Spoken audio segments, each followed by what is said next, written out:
why are we here today? Yebo kakhulu naleli BC Media igama ngu-Dr. Zweli Mkhize, ilunga lePhalamende eCape Town. Ngusihlalo wekomiti COGTA obhekene nokuphathwa komasipala nokuphathwa kwendaba zamakhosi zomdabu. Njengoba ngilapha ngilunga lePhalamende elinehhovisi lami lasePhalamende elibizwa nge-Constituency Office oPhongolo. Ngakho-ke izinto zami eziqondene nePhalamende zenzeka lapha kule ndawo esoPhongolo lapho ihhovisi lami likhona. Ngokohlelo-ke lukahulumeni into ebalulekile ukuthi ukusebenza kwamahhovisi asePhalamende kusho ukuthi umphakathi wonke uma ufuna ukuxhumana nePhalamende ufuna ukuxhumana naleli hhovisi, kusho ukuthi uma kunezinto ezivela ePhalamende nathi sifuna ukudlulisela emphakathini sizidlulisa kuleli hhovisi. Ngakho-ke ihhovisi ekufuna ihlale liphilelana libambisene nomphakathi ey'nhlelweni ey'ningi umphakathi ozisebenzayo nasey'ntweni eziningi umphakathi ofisa ukuzazi ngodaba lwasePhalamende. Ngakho-ke ngihlale ngiba khona lapha endaweni yasoPhongolo ngizele lowo msebenzi wasePhalamende. Njengoba kuvulwa iy'kole-ke uhlelo olukhulu izwe lonke lokuthi amalungu ePhalamende ahambele iy'kole endaweni lapho esebenzela khona ayobheka ukuthi zivulwa ngendlela, zikhona yini iy'nkinga, zikhona yini izinto ezidinga ukuba ziqashelisiswe noma mhlawumbe kungaba izinto esingazibuyisa ziyobikwa kongqongqoshe abaqondene nomnyango wezemfundo ukuthi sihlangane nale nkinga emphakathini othile. Njengoba ngilapha-ke bengivakashele iy'kole ezimbili. Namhlanje isikole engiqale ukusivakashela isikole saseDwaleni esilapha eNcotshane.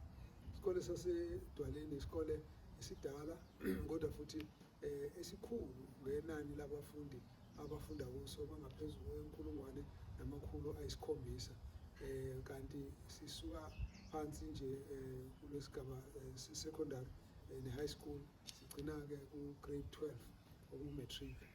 Okubalulekile-ke kuthina ukuthi njengoba kade kuphuma iy'namba zokuphasa kakhulu emphumeleni ka-matriculation, sithole ukuthi le ndawo yaseDwaleni iphase kahle kakhulu.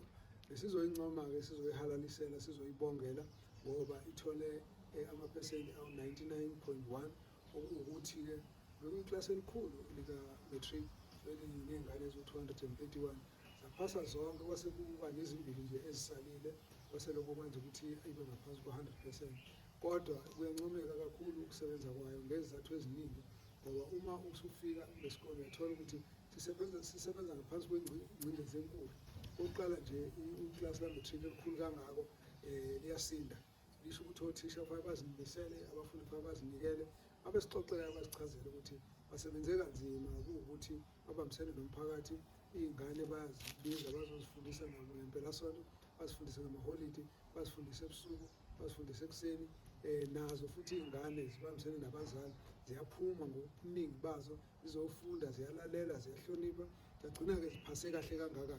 Kanti uma usibheka lesikole ama-classroom awu-21, iy'ngane eziwu-1,700 azikwazi ukuhlala emaklasini awu-21, bekufaka amaklasi lapha awu-42, kodwa zimpintshene zinjalo kodwa zaphasa. No-matric oney'ngane eziwu-231, umatric omkhulu kakhulu kodwa zaphasa cishe zonke. Lokho-ke siyakuncoma-ke, siyakubonga kakhulu, siyababongela ngale ndlela abasebenze ngayo. Uma sikhuluma-ke nothisha, uthisha uZulu simncoma kakhulu masibuka nethimba lonke lakhe ngokuzinikela kwabo, ngokuzimisela kwabo. Uma ufika nje uyabona nokho abantu abala bazimisele kakhulu. Lokho-ke okwenza ukuthi sihambe sikogqugquzela iy'ngane nothisha, sibabonge, sibancoma ukuthi basebenze kahle kakhulu. Kulokho sigcine sesikhuluma ukuthi-ke khumbule ukuthi imfundo yabo akuyona nje imfundo yey'ngane noma yemindeni yabo, kodwa imfundo yokuphakamisa isizwe sonke. Ngakho-ke sithi mabaqhubekele phambili nokuhlonipha nokubambisana nothisha ngendlela ababambisane ngayo. Kusijabulise kakhulu-ke ukuthola ukuthi ngendlela ababambisane ngayo bagcine bephasa ngendlela enhle kanjengoba siyitholile. Ngaleyo ndlela-ke sifisa ukugqugquzela nezinye iy'kole nezinye iy'ndawo ukuthi bangakhaliswa ukuthi babona iy'ngqinamba, bangakhaliswa ukuthi babona iy'ngane ezimpintshene, ushoda lapha nalaphaya. Kodwa uma kukhona uthando nokuzimisela nokuzinikela, imiphumela iyaba mihle njengoba siyibone lapha eDwaleni. Ngakho-ke sithi halala eDwaleni High School. Mhlonishwa, mhlawumbe zikhona yini iy'nkinga enihlangabezene nazo kuzo zonke iy'kole enihambele namhlanje? If kukhona, how do you plan to ensure ukuthi ziyasolveka? Isikole-ke engigcine kuso isikole esingabanga nemiphumela emihle kakhulu, engasibiza ukuthi-ke sibizwa ukuthi isikole saseMabhutshwa, esikhona futhi lapho ePhongolo. Lesi sikole-ke siney'ngane ezilapho ko-600. Uma uzibala lezi ngane ziwu-600, cishe zingaphezu kwako-113 kanjalo ezenza umatric. Kodwa imiphumela yazo ayibanga mihle, iphumele u-53%. Manje-ke sithatha isikhathi-ke esihleli nabo othisha omkhulu nothisha besikole nabahloli, sizama ukulandela sicubungula ukuthi ngabe yini edale lokho. Mawusuthi uyasibheka kuyatholakala ukuthi kulo nyaka ophelile siphase ngo-63%, unyaka ongaphambi kwaloko sasiphase ngo-73%. Kusho ukuthi khona into engqangi lesikole, iyehla imiphumela yokuphasa. Mase sibuzisisa-ke siyathola ukuthi ikhona zona izinto ezikhomba ukuphazamiseka ngaphakathi, ngoba uthisha omkhulu uma echaza noma ubuka futhi uyabona ukuthi kukhona ukungabambisani kahle kukhona kothisha. Sengathi okunye kwasuka ngesikhathi kusa-aplayelwa iy'khundla ukuthi uma kukhona abanye bafisa ukuthi isikhundla esithile ngabe sikabanye, abanye kube esabanye. Kwagcina-ke kunomoya owenza abantu bengazange bagcine bebambisana ngendlela efanele. Kukhona futhi nenhlesana yokuthi bakhona abantu ababambelele benza amaqembu epolitiki ukuthi lenhlangano leyanhlangano, izinto engingaziboni nje ukuthi zingase zidinge ukuthi ziphazamise imfundo yey'ngane, ngoba phela amaqembu lawa akhona futhi kwaphela udlame lokuthi abantu abazocwasana ngokuqembu, kwaphela ukuthi abantu bangabekezelelani ngokuqembu. Into ekhona namhlanje ukuthi lowo lelo qembu kuyoba yilona ukuthi unemvume yakhe, unelungelo lakhe, ngakho kufanele ukuthi into engathiwa iphazamise iy'ngane leyo. Kodwa uma usulandela okunye, akukho kahle ukubambisana kahle nothisha kanye nabazali. Kukhona ezinye izinto eziphazamisayo ukuzithole base bezibika, njengokuthi amanzi abanawo lapha, ngakho-ke becela ukuthi basizwe ngamanzi. Masathi sibuza ukuthi hawu, yini engake ithathe oJojo nifake amanzi emathangeni, nisebenzisa amanzi emvula na? Bathi hayi siyakwenza lokho, kodwa kuye kuse nje kukhona abafike bavula impompi yamanzi yaqhaqhaza. Uyabona lokho kuphazamiseka okunjalo, kufuna ukuthi ngahlala phansi nomphakathi kube khona ukukhuzwa kwezinto ezenzekayo, ngoba ezinye izinto ziyaphazamisa. Mawuthi uyabheka bekubiyiwe ucingo lokubiye isikole lukhona, kube khona abalinqumayo uthole sekugcwele imfuyo lapha ngaphakathi esikoleni. Izinto ezikhomba ukungasekeleki kahle kwesikole, noma-ke ngingazi mina ukuthi yini kahle hle ebange lokhu ukuthi kube nale nkinga yokwehla kwezinga lokuphasa. Kodwa kuyakhomba ukuthi ukubambisana phakathi kothisha bebodwa akukuhle kahle. Ukubambisana phakathi kothisha nothisha omkhulu akukuhle kahle. Ukubambisana kwesikole nabazali akukuhle kahle.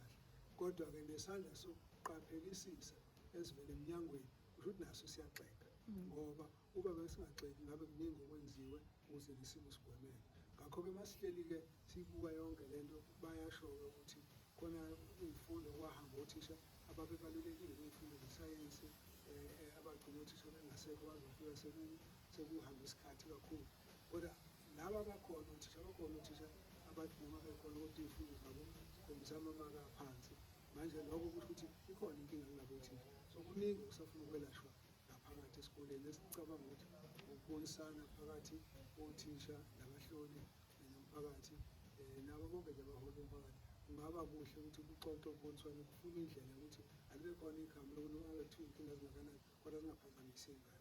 Sangena sazikhulumisa iy'ngane, zinhle iy'ngane, ziyahlonipha iy'ngane, ziyabukeka iy'ngane, zigqoke kahle iy'ngane. Uyabona ukuthi umonakalo ukhona wona, kodwa-ke usengalungiseka. Kodwa enye into ethe masihleli, ngoba sigcine sesibuza wonke umuntu, sibuza uthisha omkhulu wenze njani, sabuza isekela, sabuza othisha, sabuza abazali, sabuza uhlalo school government board, sabuza nabanye. Umama uthe yena akayena uthisha, lapha esikoleni usebenza nje ukuthi alungise, ashanele, akline, kube kuhle. Siyambuza ukuthi wena ubonani? Wathi lo mama, hayi angazi lutho ngokufundisa, kodwa insango ebhekwa abafundi la iyaxaka. Uyabona-ke kusho ukuthi manje sekungena iy'dakamizwa la ngaphakathi. ngakho-ke akukho umuntu kulo mphakathi esingathi akabalulekile ukuthi angafaka isandla ekutheni kutholakale ikhambi lokuxazulula. Sona-ke isikole ngithi siyasiqalekisa uma sikhuluma kanje. Sibona kuyisikole esidinga ukuthi kusondele wonke umuntu bazolekelela, engababengelela nothisha bathole othisha abantu nabo abadinga ukusekelwa, badinga ukuncedwa la kuney'ngxaki khona bayibambe ngendlela efanele, ngoba ekugcineni ngithe uma sengikhuluma nabo ngathi asilindele ukuthi ngakhona into noma iphakathi kothisha bodwa noma iphakathi kwabaholi emphakathini noma ngabe iphakathi kwabani nobani engaphazamisa ukufunda kwey'ngane, ngoba ukufunda kwey'ngane akukona okwey'ngane kodwa ikusasa lezwe leli esingeke sikwazi ukuthi sidlale ngalo. Ngakho-ke masiqoqaneni sizame ukulungisa njengabantu abadala, njengabazali, njengothisha, sibone usiko sekanjani impilo yey'ngane zibuyele esikoleni ngendlela efanele. Uma ngabe uyibheka indawo noma kuyindawo esemakhaya, kodwa lokho akusho ukuthi iy'ngane ngeke ziphase, ngoba sesibonile iy'ngane ziyaphasa noma yikuphi. Yebo, kuningi okufuna ukulungiswa. Uma ngisibheka nje lesa sikole sifuna nje kube khona into zema-renovations, kulungiswe nje isikole kunothayela abaxebukileyo. Isikole sakhona abazali babesakhe kudala ngaleziya nsuku okuthiwa yini i-run for run. Manje leso sikole sifuna ngathi ngakhona ukungenelela komnyango usilungise sibuye sihle sibukeke ukuthi nala endaweni le ibala leli lilungiseke licoliseke. Ziyadinga ukusizwa. Nami ngiyafisa ukuthi engathi singakwazi ukukhuluma nabo abahlonishwa abaphethe ukuthi cha anibalekelele amanzi lawo abaphela ngawo ayadingeka, ukulungiswa kwendawo izindlu zangasese nayo yonke into, ukuthi ingane uma ingena esikoleni nomoya wayo nje uphakame ube nobumnandi ukuthi sendaweni izokwazi ukuthi iphumelele kuyona. So-ke konke lokho sekuwukubonisana nje ukuthi bayadinga ukusizwa othisha nothisha omkhulu bakulesiya sikole babanjiswe ukuze indawo ilunge, kodwa nabo kufanele basukume babe nabo ukuzimisela nokuzinikela. Sithe-ke sizoqhubeka nokubambisana nabahloli, sibuke la umnyango ulekelele khona ukuthi isimo saleya ndawo salesa sikole kube isikole esothi nakusasa sikhiqiza abantu abayoba neqhaza elikhulu emphakathini, ngoba besekeliwe baze bakhule bafunda ngendlela efanele. Nakubona sithi sibafisele okuhle, sesifisa ngathi bangasukuma bakhule bawushaye futhi 100%, ngoba nawo bafanele 100%. Akukho ngane namhlanje ekungathiwa inesimo esingayivimba ukuthi ingakhuli ifunde ifike la inhliziyo yayo ifisa khona nala ikhonelayo lithatha libeka khona. Ngaleyo ndlela-ke sithi-ke iy'ngane zasemabhutwe sithi phambili nani sengathi ningaphumelela niphase ngendlela nifisa ukuba niphumelele ngayo. Siyabonga. So, khona mhlonishwa isikhathi sakho lo muntu osikhuluma ngayo.